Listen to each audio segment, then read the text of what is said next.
I'm Ellis Martin. Join me for a conversation with Tim Mckinnon, the chairman and CEO of GoldFund. You can now, from the comfort and ease of your computer or mobile phone, buy physical gold at a discount, under spot value, and have it stored in what is called a gold wallet in whatever dollar amount you're comfortable with. Its value will fluctuate along with the gold spot market, and I'd like to point out that gold has increased in value 35% since August of 2018 and 500% since 2001. Now, has cash done that?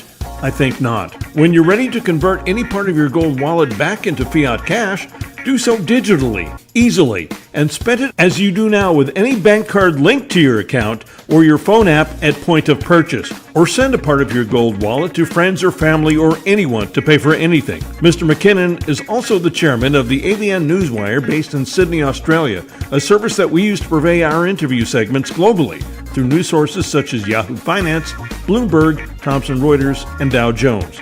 The GoldFund website is goldfund.io. That's goldfund.io. Tim, welcome to the program from Sydney, Australia. Thanks for joining me today. Wonderful pleasure, Ellis. Thank you for having me on the show.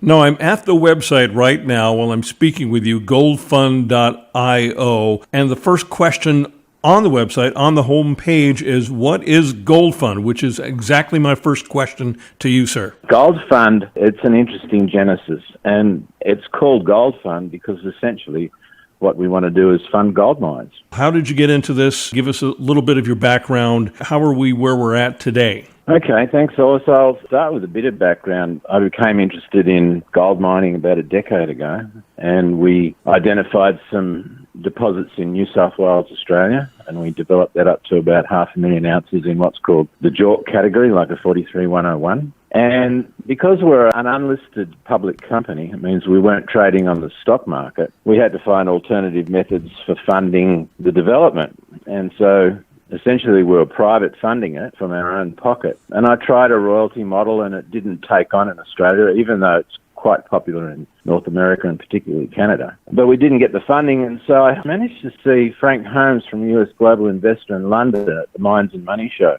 And he was talking about how an ICO, which is an initial coin offering, is very similar to an IPO, but uses the cryptocurrency and the blockchain to raise funds and then, of course, use that to fund mining. And I thought that was a particularly good idea. And so we launched GoldFund with that express purpose, and that is to basically crowdsource the funding of gold production. And so while Revolution Metals didn't take advantage of that, we spent a lot of time over the last 12 months, 18 months, developing the ecosystem behind the cryptocurrency called the GFund coin, GFUN. And so busy listing it on exchanges. Now it's quite stable, quite liquid. And the interesting differentiator for a cryptocurrency in this case, which is the GFund token, ERC20, which is an Ethereum protocol, is pairing it with gold.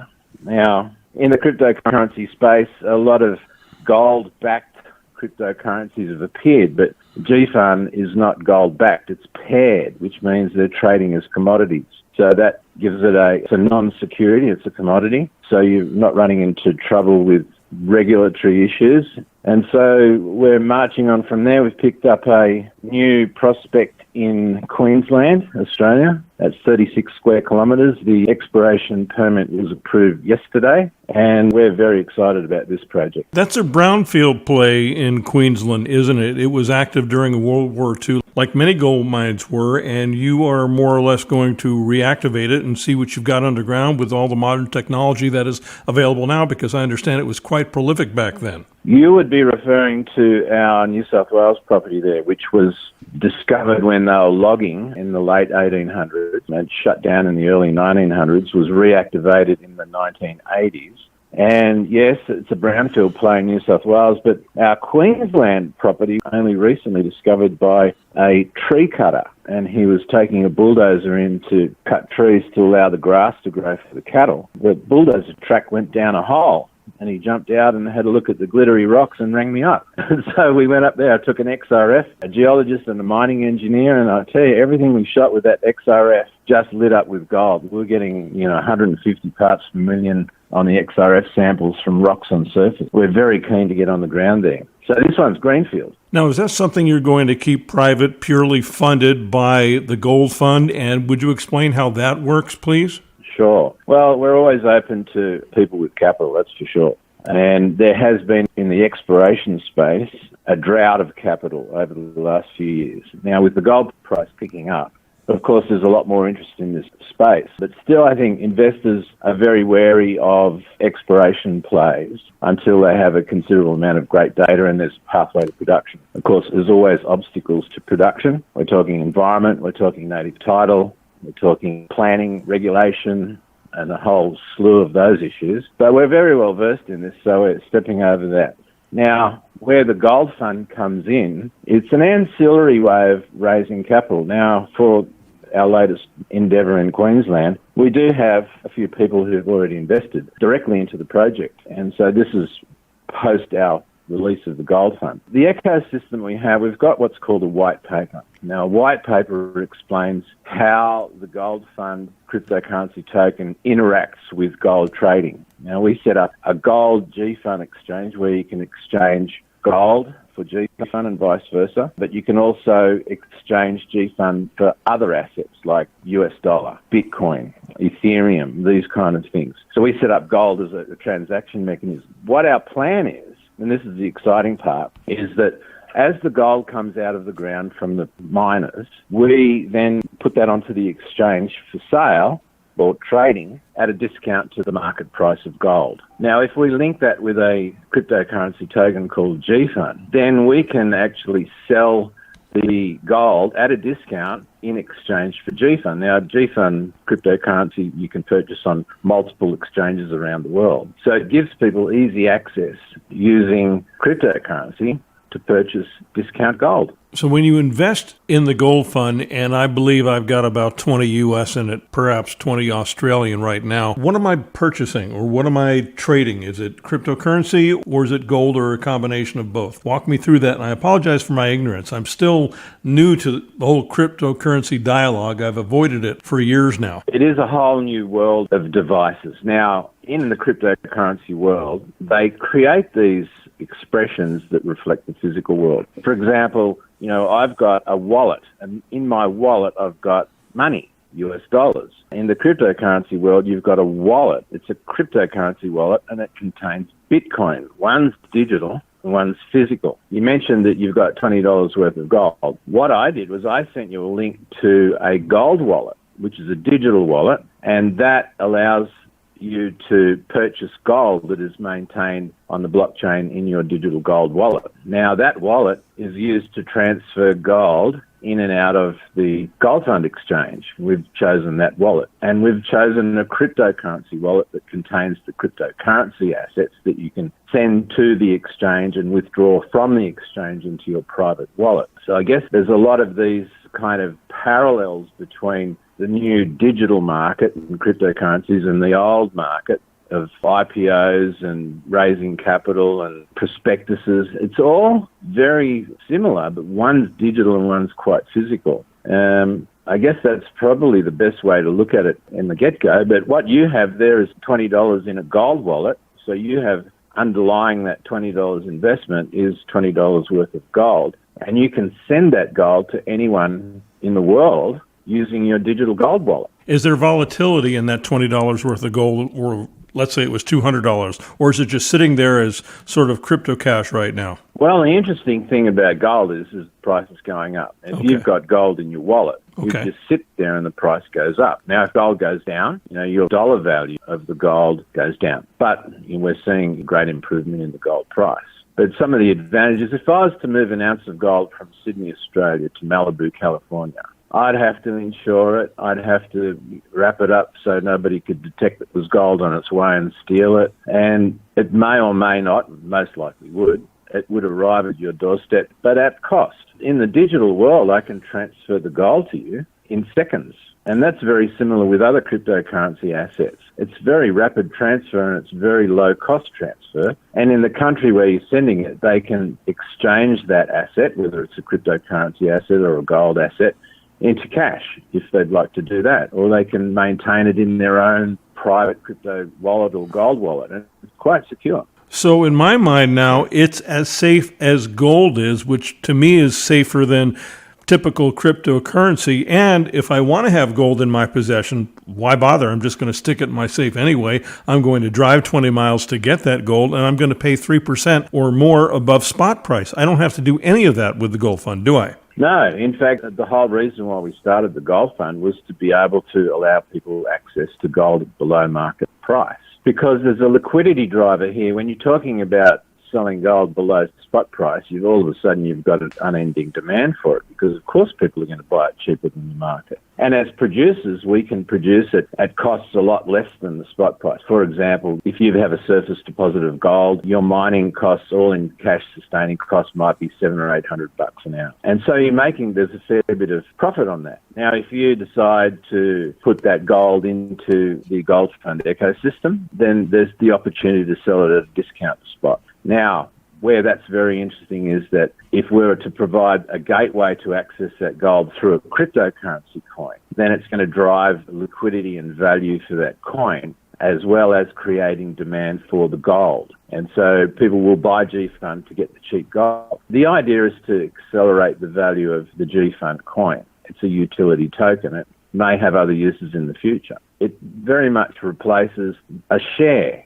But it's not a security, it's a commodity. So you're trading what you have, which is GFund coins, on an exchange for gold. It's a commodity pairing, but it is kind of like shares. So I'm looking at your white paper. I've been scanning it while we've been chatting, and you do speak about the project in northern New South Wales, and you mentioned crowdfunding earlier in this conversation, and that was Revolution Metals I was referring to. Is there any connection down the road, I don't mean today, between my gold wallet and these mining projects? Are you going to offer any kind of dividend, or am I just reaching right now? Offering a dividend places you in the securities camp. In order to avoid international regulation, there is no backing of the GFund token. And so we're allowing these commodities to float freely, like free trade. So as the gold value goes up, the value of the amount of GFund that you need to purchase it goes up. But if the price of the GFund coin goes up, then the amount of GFund you need to purchase gold goes down. It's a typical trading scenario. So there's a similarity with the equities market. There is no backing to avoid security regulation. And that might sound a little bit dangerous, but because the transfer of assets is so rapid in this space, is that you can get in and out very quickly, and you're not tied to waiting T+3 for a settlement. It's very fast. And cryptocurrencies, of course, people have been watching Bitcoin go through the roof a little while back, then drop right back, and then it's coming up again. The value of a cryptocurrency is really tied to how it's used, its utility function. Now, Bitcoin is a transactional cryptocurrency. People put it in their wallets, they use it to buy things. You can buy a cup of coffee with Bitcoin. You can buy a car with Bitcoin now. You can get a Visa card that you put Bitcoin in and you take it to an ATM machine and withdraw cash. That system is very advanced now. And so the cryptocurrency is a fast transactional mechanism. Where you don't have value in a cryptocurrency is where it does not have a business ecosystem. So there are thousands of cryptocurrencies now. And a lot of people are generating cryptocurrencies because, hey, that's a great idea. Let's make a cryptocurrency. But the question you must ask is, do they have a sustainable business model backing that cryptocurrency? Is it going to generate liquidity?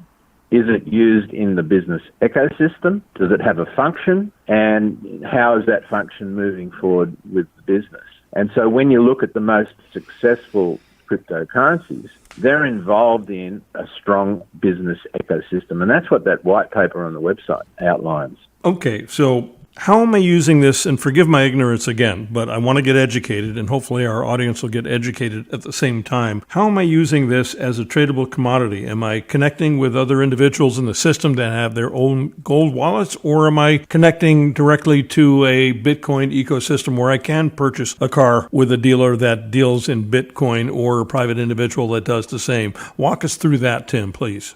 Sure. Well, an exchange is where you exchange assets, and they're generally currency assets. And in our case, they're currencies and commodities. And if you want to transact at a point of sale, a retail point of sale, that's another mechanism.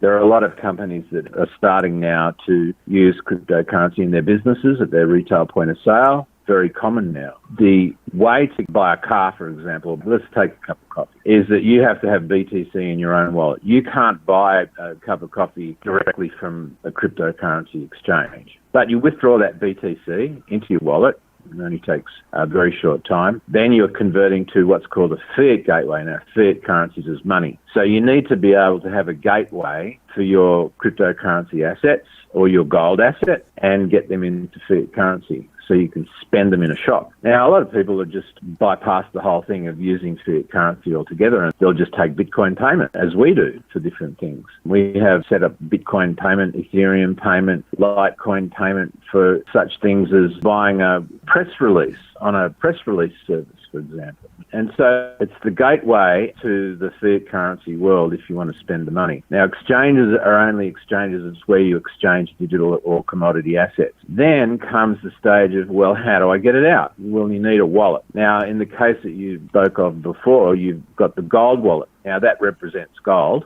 and the exchange can transfer gold straight into your gold wallet. Now, in the case of the gold wallet that you have, the sendgold.com gold wallet, which is fantastic, 14 countries working in right now, you just tie it to your bank account, you liquidate the gold, and the cash US dollars goes into your bank account at the spot price. With a cryptocurrency wallet, with a compatible point of sale outlet, you can scan the barcode from your app and those crypto assets will go to them and they'll give you the cup of coffee. So there's two things. There's the exchange where you exchange digital assets. Then there's the gateway to transact in the older world of transaction, which is cash, and transferring that into cash. We're very fascinated with gold. Of course, we're very familiar with it as well. But how this gold, tens of thousands of years old currency, can now be used and traded in the crypto world. And there are a few doing it, and we think we're onto something pretty good. Because if you look at our vertical silo, from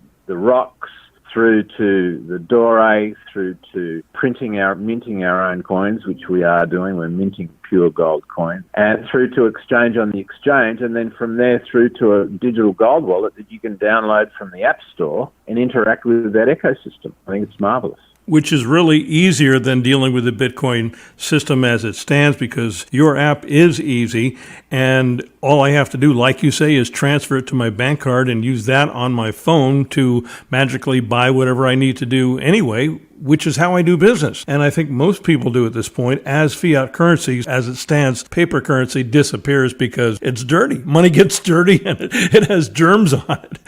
That's a good reason to get rid of it. Yeah. That's a really good reason to get rid of it. Point. Ellis, that is a really good point. And I have noticed that, in Sydney, a lot of the retail stores are opening, but they will not take cash. You must use plastic and a credit card or something. And so really, when you look at it, we're using digital money now anyway. If you've got a plastic card and you swipe it and all of a sudden they've got $3 for a cup of coffee, there's no paper that transacted there. That was a digital transaction. Somewhere else it was reconciled. But in fact, now people are using these pay apps. Like on your phone, you've got the Google Pay, you've got Apple Pay, and of course you fund it from some other source, which could be anything, but you just tap your phone with the RFIDs, hold your phone near the receiver, and you've transferred the funds. So the world is understanding how currency transfer or wealth transfer or these assets can be transferred through a phone, through a plastic card, and we're no longer handling money. The great thing about gold, and I know you're a gold lover, is gold is very tangible and very physical. And so to be able to have your wealth or your assets backed by gold, which is very stable and it's increasing in value now, and for the foreseeable time it's going to continue to increase. It's a very stable way of storing at least some part of your wealth. But being able to transact gold in micro amounts, like 1 gram or half a gram or a quarter of a gram of gold, allows you the ability to buy a cup of coffee with gold as your source of store. And that source of store is not with a banking institution or somebody who could confiscate it. You have that digitally secured. For all of these years, gold always made sense to me as being money. It's the oldest form of currency, but I could never get through my big, thick head, how is it transactable in the physical form? How do you hand somebody a gold round and do business? Well, nobody's really doing that. And I've been talking about it lately. I've been talking about, well, what if you hand somebody 10 or 20 rounds and you buy their car? They've got something valuable, but then it's not easy for them to break it down and turn it into other things they need, like a cup of coffee or a donut or food at the store. But here I am buying gold through the Gold Fund at a discount, so I'm already winning at the onset, and I am using that based on my money's either going to grow or it's going to ebb. But right now it's near 1,700 US, which I imagine is 24 Australian per ounce. 2,400, I should say.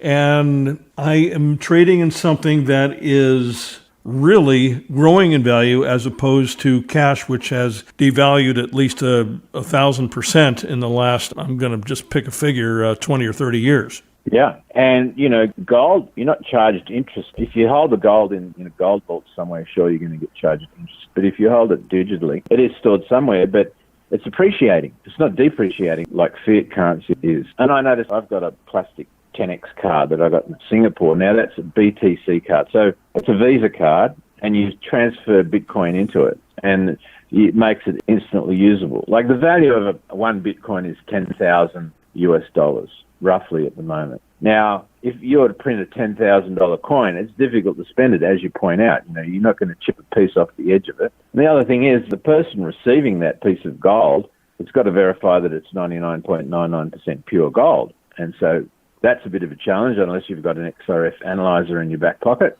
For breaking down into decimal places, these large value assets has made it easy to make micropayments using gold. So 0.0001 of a troy ounce is a transactable piece of gold now. And as you just pointed out, having gold in your wallet is much better than having cash, because cash is devaluing while gold is appreciating. So it makes sense that your wealth store would be something that's maintaining its value and not depreciating. I do want to stress, although we are speaking across two hemispheres, you're in 44 countries with the Gold Fund, and it is super easy to participate. Tell us about that. Yeah. When we launched the G-Fund token, we had a little bit of a giveaway contest. If people joined up on our Gold Fund, we'd send them a metal token, a gold-plated token. And so that was quite successful, and a lot of people joined. Now, the interesting thing about the majority of the people that joined the Gold Fund were people who had difficulty with banking.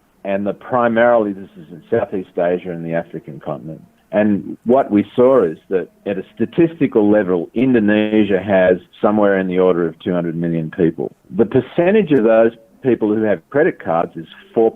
The percentage of those people who have mobile phones is 50%. And we're talking about developing countries that are essentially unbanked. They don't have bank accounts. How do they transact? They transact with fiat currencies. But now with the digital age, they're skipping the whole cycle of opening bank accounts and this kind of thing, and they're going straight to an app, and they're transferring the assets between each other in exchange for goods and services. And so it's a radical change. If you remember in the telephone space, you'd make a trunk call. Between you and I right now, if we were in the old days, we'd do a trunk call and it might cost $2 or $3 a minute to talk.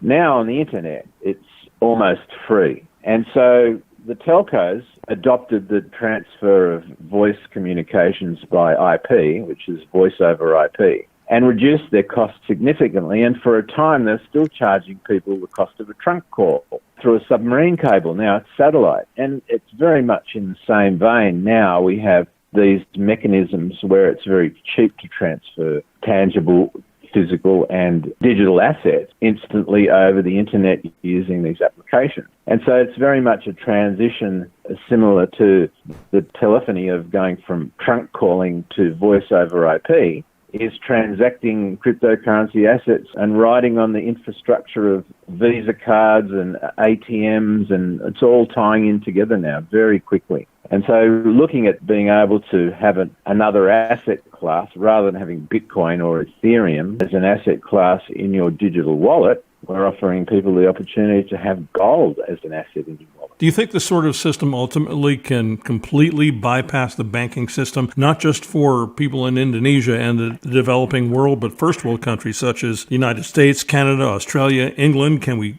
do away with banks? Is that coming? Is that in the future? Banks will change. I think, when I look at that, the whole ability for people to transact on what's peer-to-peer rather than using a third-party institution to hold your funds is very valid. And the blockchain has provided accreditation, that immutable ledger. And so when I say immutable ledger, a blockchain is a whole lot of points around the globe that are all agreeing on the transfer of these currencies between wallets. It's a public ledger, and the load of it is disseminated through the internet.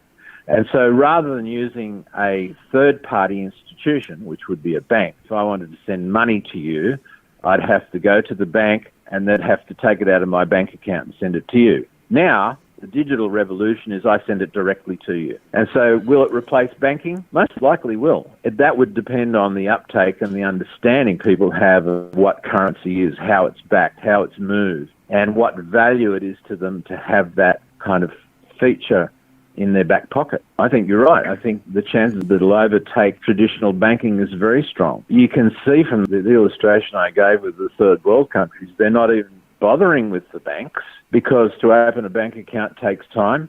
To download an app and get going takes seconds. You don't have to go anywhere. And so principally people adopt a method of trading that's most suitable to their environment. And if you're in a third world nation, and you've got an app on your phone that can transfer assets to another person and they can give you a chicken and you can have dinner, why do that? Why go to the bank and get the money to buy the chicken from the guy when you can just transfer the asset from a mobile phone to a mobile phone? And so I think very much this is a new economy. You are the director, the senior editor, and the proprietor of the ABN Newswire, and you mentioned earlier that your clients, which I am one of, we can actually avoid the whole wire transfer system and pay you through GoldFund. Am I right? Well, via cryptocurrency. So we're not accepting GoldFund tokens, but we're transacting on Bitcoin and Ethereum and Litecoin. And so there are organisations have started up that allow you to do this kind of easy interface transfer, if I can say it like that. Coinbase is a place where you can buy cryptocurrency assets and you can receive cryptocurrency as a retailer. So you have a point of sale which accepts Bitcoin or Ethereum or select number of currencies. Now, the reason why the GFund token is not yet in that kind of level is because we need to have set up on a gateway that gateways it out to fiat currency. Generally, that's handled by an exchange, and point-of-sale equipment needs to be set up to be able to accept Bitcoin. Now, Coinbase makes this very easy because you can set yourself up as an entity, a business entity that accepts Bitcoin, and when someone wants to make a purchase, they click a button, and up comes something to scan on your app, and you just send them the Bitcoin. That transaction behind the scenes is then relayed to the retailer, and it's accounted for, and the goods are sent or the services are provided. And so it's becoming, I wouldn't say right now anywhere near widespread, but it's accelerating very quickly. And a lot of businesses are starting to take up, just like we said before, coffee shops will take Bitcoin, restaurants take Bitcoin or cryptocurrency payments. I guess the biggest advantage for the average man in the street using cryptocurrency wallets is that they're avoiding that transaction via the bank,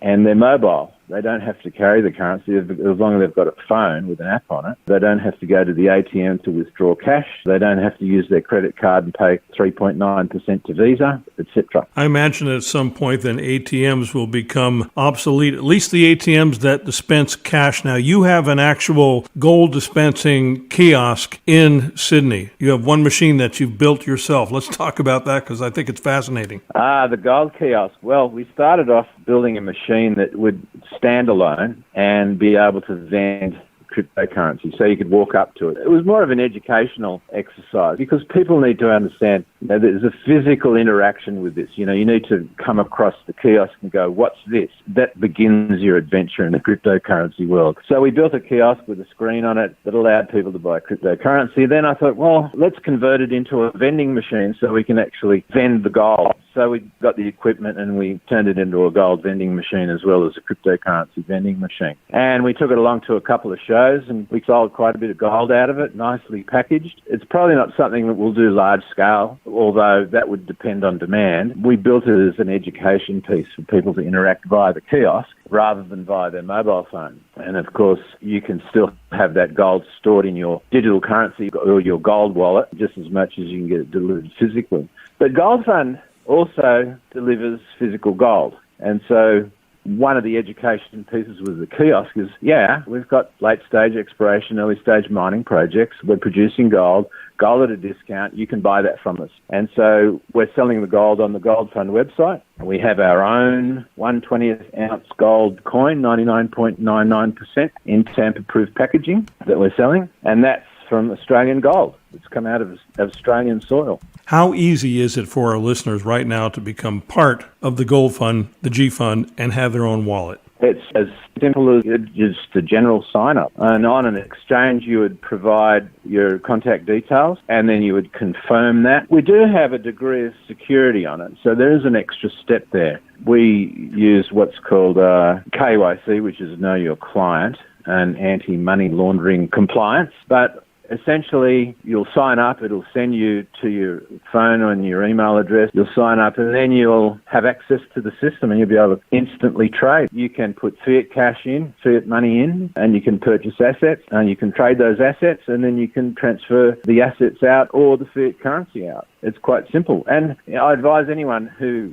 is looking at cryptocurrency and is intrigued by how it works. Start with $1, start with $2, start with $10. You don't have to put your life savings into it, but once you see how easy it is to work, you begin that process of becoming familiar with the revolution that is happening with digital currencies and being able to trade those digital currencies with other assets. So a good starting point would be to go to goldfund.io and simply register. That doesn't cost anything, and have a look. But also, we'll send you a gold-plated G-Fund token. It's a physical representation of the G-Fund coin. So we'll send that anywhere in the world at no cost if you sign up and provide your address to us. Well, that certainly sounds like a nice gift. Thank you so much, Tim. I'll send you one too, all the way to Malibu. I'll send you a couple. Well, Tim, it's been a pleasure getting acquainted. I'm going to circle back with you in a week or two and talk more about this as I learn more about it. Thank you so much for joining us today on the program. Ellis, it's been a wonderful pleasure talking to you. Thank you very much. I've been speaking with Tim Mckinnon, the chairman and CEO of GoldFund. Sign up now by going to the website goldfund.io. Register before July 31st, 2020 and obtain a gold-plated GoldFund coin. For goldfund.io, I'm Ellis Martin.